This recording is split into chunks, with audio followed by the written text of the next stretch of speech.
Bismillahirrahmanirrahim. Assalamualaikum warahmatullahi wabarakatuh. Waalaikumsalam warahmatullahi wabarakatuh. Selamat datang di konseling kelompok pada sore hari ini. Pertama-tama saya ingin mengucapkan terima kasih kepada kalian berdua yang sudah menyempatkan hadirnya di tengah-tengah kesibukan kita ini. Jadi sebelum kita mulai acaranya konseling kelompok pada sore hari ini, kita doa terlebih dahulu. Doa akan saya pimpin. Bagi yang beragama muslim saya pimpin, dan beragama selain itu bisa menyesuaikan. Berdoa dimulai.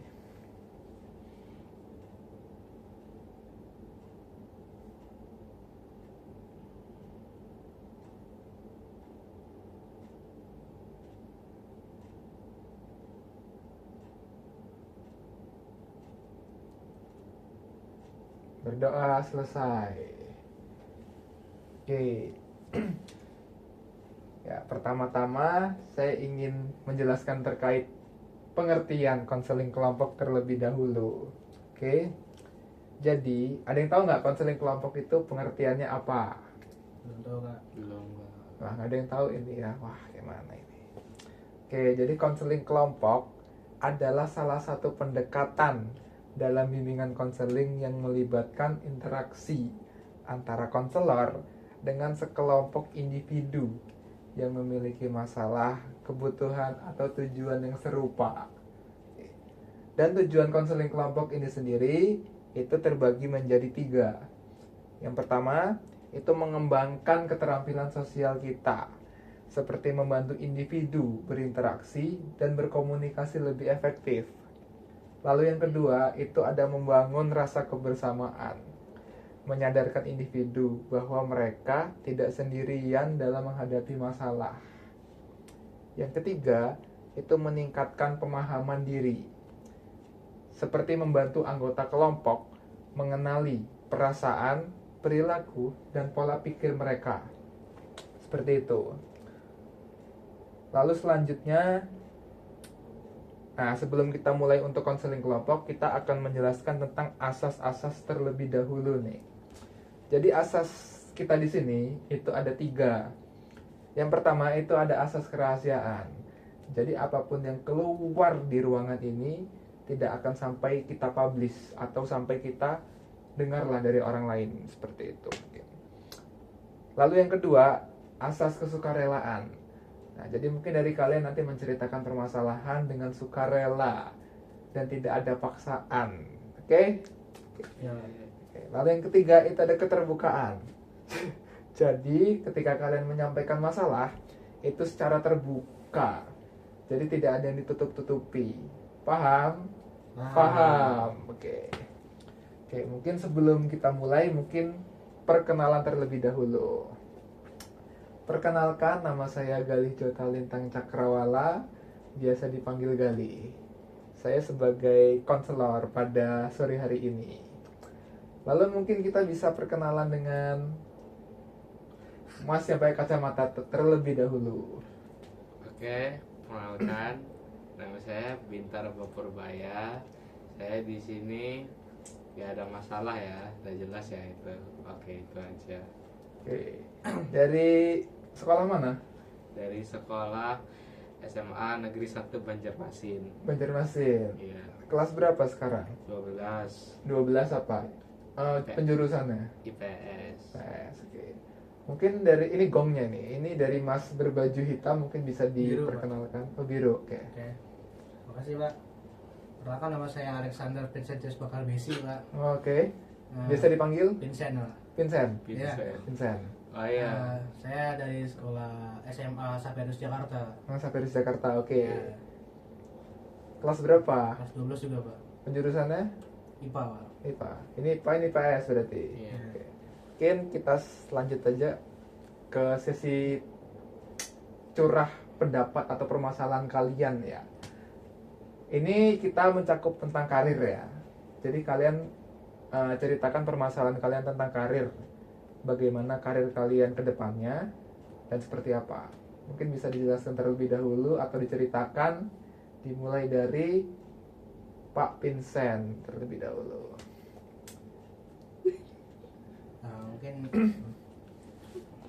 Makasih Pak atas waktunya.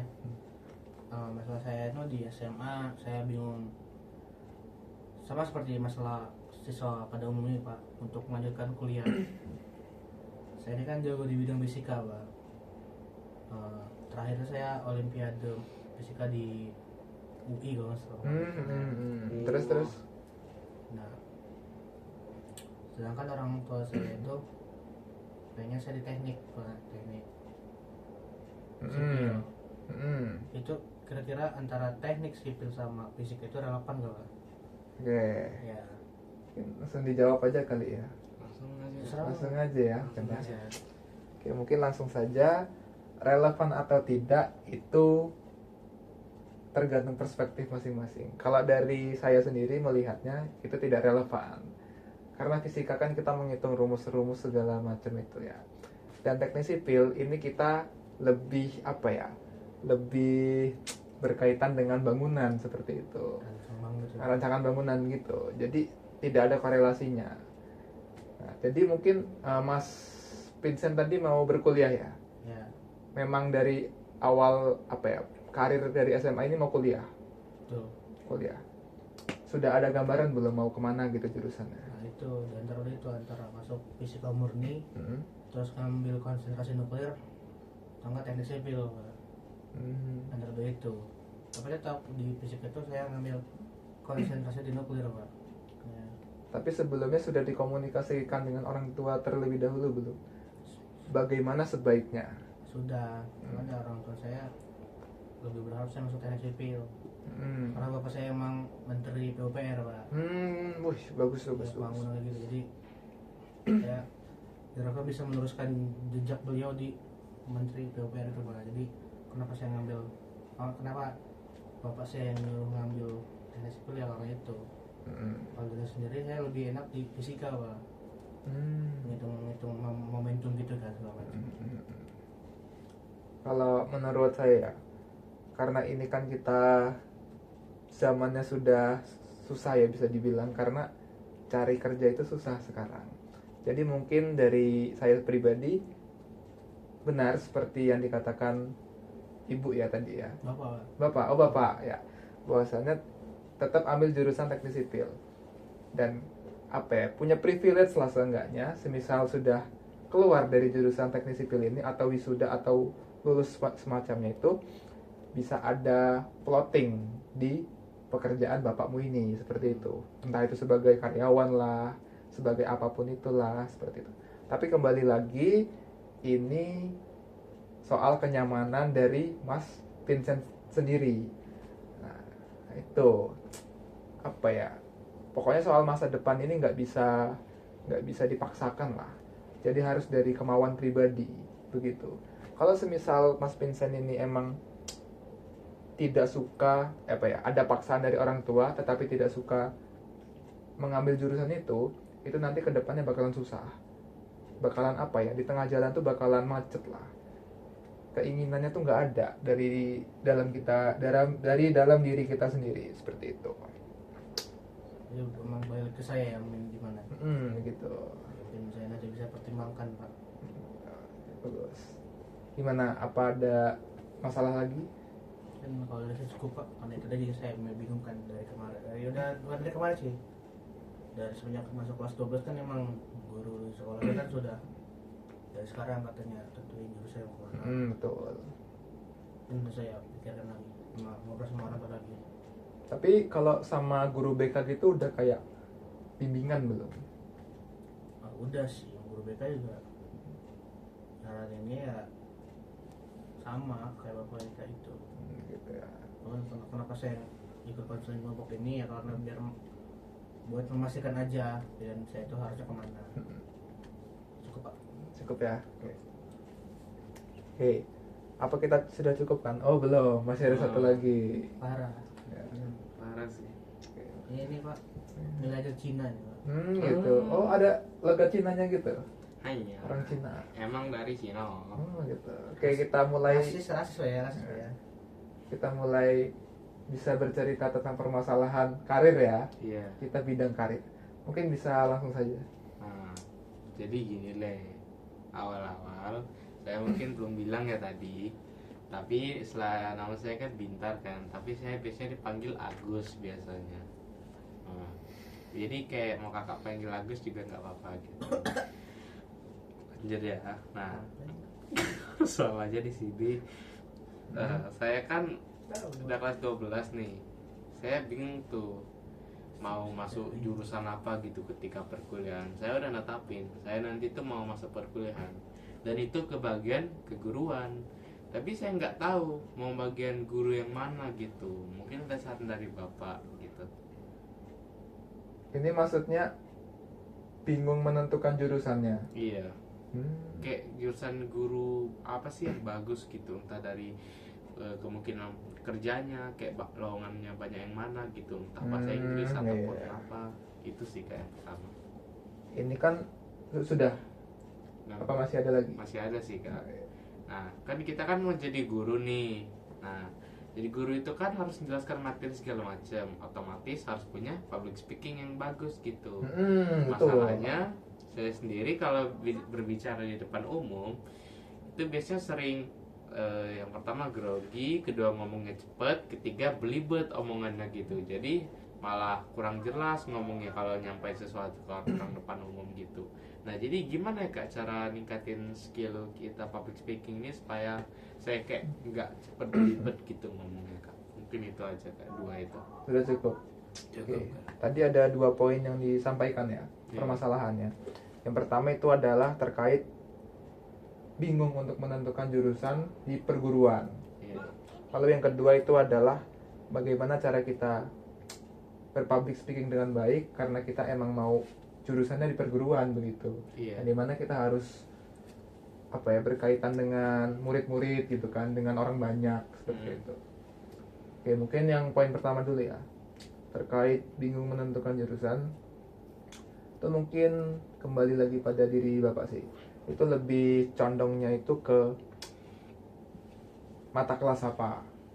Nah, kalau mungkin bapak lebih minat di ini kelas 12 ya? Iya. Minat di sejarah atau ekonomi, atau mungkin ada nilai di rapot yang bisa dibilang ini bagus, tertinggi dari yang lainnya, mungkin bapak bisa mencoba jurusan ini.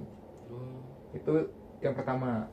Lalu yang kedua, kalau semisal kita bicara realistis ya, pada keadaan sekarang ini, dari saya sendiri, saya menyarankan untuk mengambil jurusan itu bimbingan konseling. Ya. Kenapa? Karena bimbingan konseling ini bakal banyak lowongan kerjanya. Bukan lowongan kerja sih, kayak diterima sebagai guru itu banyak sekarang kuotanya. Karena BK ini sudah sudah ada untuk tingkat sekolah dasar juga. Kalau dulu kan cuma sekolah menengah pertama dan sekolah menengah atas. Nah, sekarang sudah ada di sekolah dasar gitu. Jadi kuota per SD-nya itu semakin banyak. Jadi untuk memplotting kita kerja atau tidak pengangguran itu pasti terjamin gitu. Tuh, kalau dari saya yang pertama. Terus yang kedua itu terkait public speaking ya.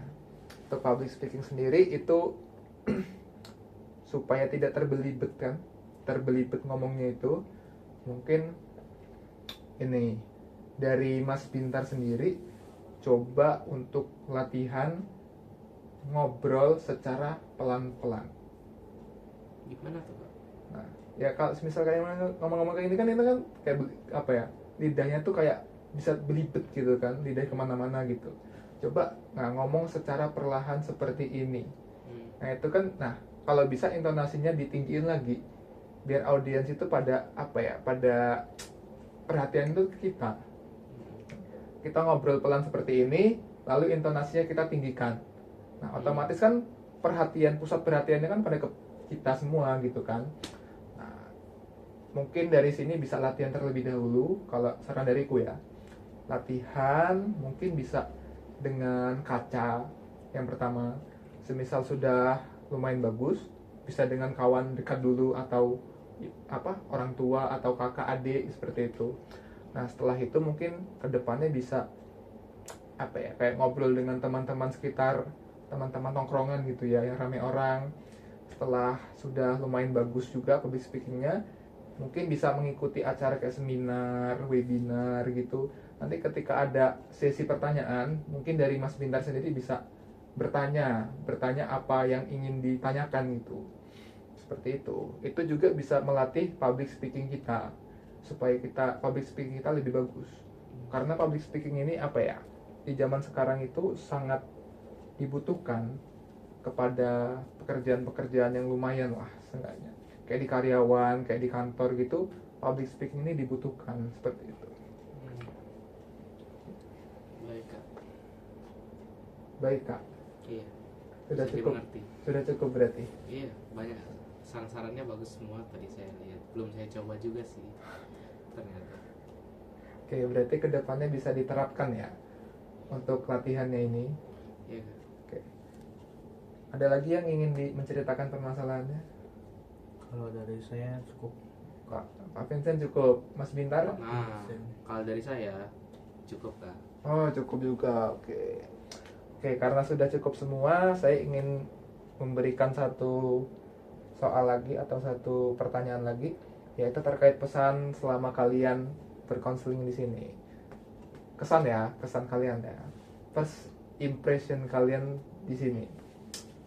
Mungkin yang pertama tadi sudah dari Mas Vincent. Coba sekarang dari Mas Vincent lagi. Oke. Mungkin kesan apa pesan tadi Pak? Hah? Pesan apa kesan? Kesan. Bedanya apa? Kalau boleh kesan pesan nggak apa-apa. Kalau dia. Kalau dari saya sendiri ya mungkin cukup membantu ya, karena saya juga sudah pernah berkonsultasi dengan guru BK di sekolah saya.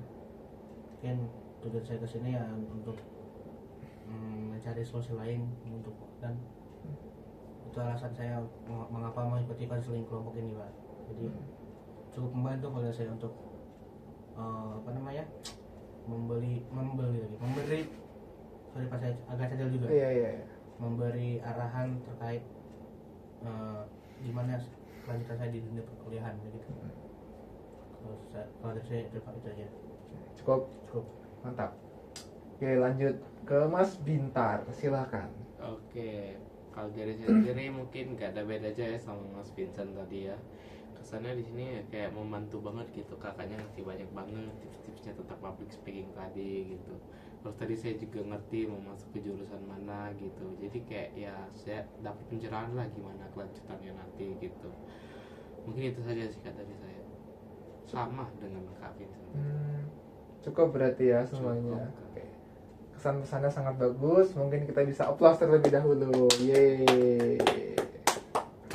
Oke, karena sudah memberikan pesan-pesan, sebelum kita tutup mungkin kita berdoa terlebih dahulu ya.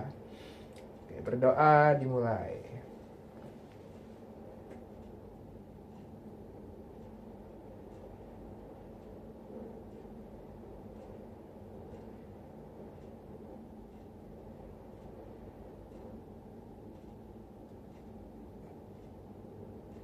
Berdoa selesai. Oke, hati-hati di jalan, semoga cepat sampai rumah dan selamat. Amin. Oke, mungkin saya akhiri, wabillahi taufik wal hidayah. Wassalamualaikum warahmatullahi wabarakatuh. Waalaikumsalam warahmatullahi wabarakatuh.